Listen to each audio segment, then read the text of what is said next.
Hello and welcome to a new series where I break down, deconstruct, and give general hot takes about a specific character that somehow captured my interest. Our first subject is from Detroit Become Human, a game that is about the complexities and downfalls of the advancement in robotics and artificial intelligence. It also uses this concept to go over heavier themes such as bigotry, greed, mental health, and the incredibly evil acts that humans can commit. Which leads me to introducing you to Todd Williams, the virtual personification of domestic violence.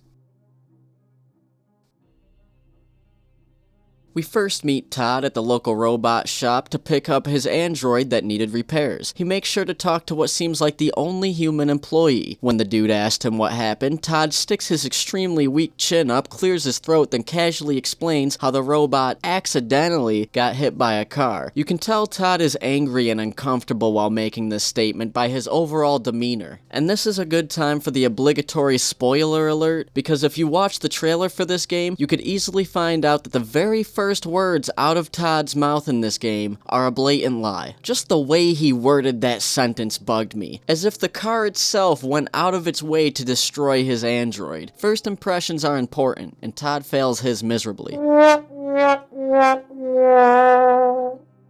In the next scene, Todd goes over your jobs as the maid, then gets angry at the fact that he can't find his daughter, Alice, who is sitting right in front of him. As you go around the house doing menial tasks, you can find Todd on the couch watching hockey. Now I'm going to go a little bit off topic here, but the lore is important for this scene. See, after the rise of androids, multiple sports leagues started allowing at least one robot on a team. This includes baseball and American football. This leaves hockey as one of the only sports left played exclusively by humans. Anyway, fast forward to the laundry room and you end up finding Todd's secret stash. And when you find it, oh boy, Todd is not happy. He proceeds to grab you by the throat and tell you to stay out of his business. It is also worth noting that after you find Todd's red meth, you can hear him taking huge rips off of his pipe for the rest of the scene. After going upstairs, you can find an old picture of Todd with his family. He looks thinner, well-groomed, and even has a much stronger chin. However, he still doesn't look nearly as happy as he should be, considering the other two people in the photograph look like they're having just a splendid time. Once you walk back downstairs, you get a glimpse of how crazy Todd has actually become. As Alice is playing with her stuffed animal at the table, he starts going into this monologue full of self-pity and anger. Suddenly, Todd becomes a psychic and starts explaining about how he knows what she is thinking. He proceeds to throw a chair, then picks the child up, screaming at her to tell him that she hates him. But then immediately starts crying and then profusely apologizes, saying that he loves her. This dramatic display of manic emotion does not put Todd in a good light, because fast forward to a stormy night and we can see Alice clearly traumatized. On the other hand, Todd here is passed out on the couch. After you gently wake him up for dinner, he frantically looks for the pipe that is on the floor right in front of him. This common theme of Todd not seeing what's right in front of him further acts as a metaphor for his backstory, which is explained almost immediately afterwards. As soon as he sits down for dinner, he goes into another monologue about the dramatic irony of both losing his job and keeping his house tidy because of androids. In this speech, we learn about how his unemployment and drug use led to his child's mother leaving him for a fucking accountant. This is the exact moment where Todd's character loses any chance at redemption, because right after he throws the table out of rage, he points at Alice, saying it's her fault, and then fucking slaps her in the face. She runs upstairs and Todd tells you to stay there as he chases after her. Now, from a gameplay standpoint, this is the part where you're supposed to break out of your shell and become sentient, basically. And a lot can happen depending on what you decide to do. There are 3 major outcomes, and only 2 of them let you continue the game as Kara. The first option is to go upstairs, grab the gun in his room, and either you or Alice shoot him. This is the best decision in my opinion. The second option is if you don't get the gun. He ends up beating the ever-loving shit out of you, and if you fail your QuickTime events, this particular scene becomes extremely hard to watch. This man's unrelenting force that he is exerting onto you is nothing short of ruthless, but you can end up surviving and being able to run away with Alice. The third option is to just stand there. After enough time, you'll hear Alice screams, and as Kara opens the door, you'll see Alice dead in Todd's arms, as he explains how he loves her and how it's over. But of course it's not, because as soon as Todd sees Kara, he says that it's her fault and then kills her too. We will come back to this later.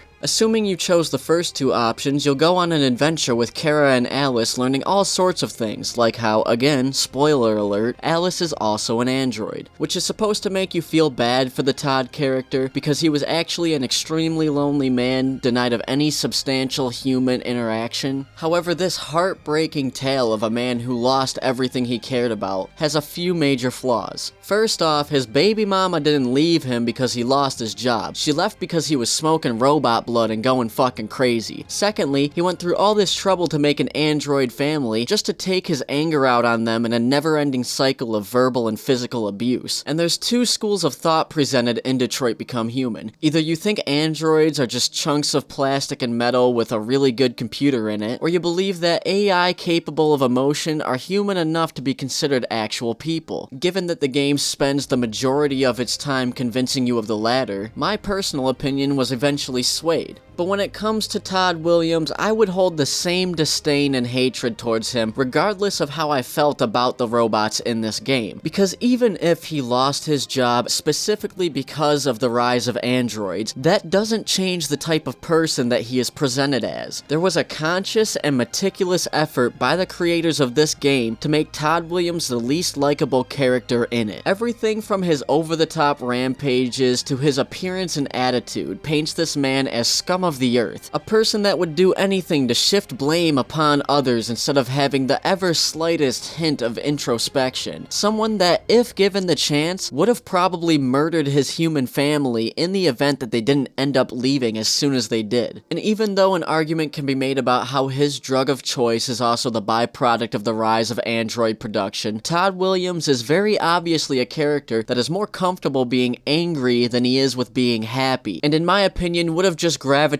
towards the nearest drug that gave him that effect. Todd is so evil that everything presented about him is detestable. Whatever little remorse you are supposed to feel for him is quickly washed away by his unforgivable actions. I hated Todd, so I killed him. I took the gun and I shot him. I didn't let him have his cute little dramatic makeup scene with Alice, and I definitely didn't let him murder his robot family. I swiftly put an end to his misery that he insisted inflicting onto others without a second thought because he was painstakingly built from the ground up to be the single worst character in a video game, and in my opinion, they succeeded. But I'm interested to hear your thoughts and comments on Todd Williams. If you liked the video, please hit the subscribe button because I plan on making a lot more of these. If you want to have a personal conversation with me, feel free to join the Daily Quest Discord. There's a link in the description. But most importantly, have a wonderful day.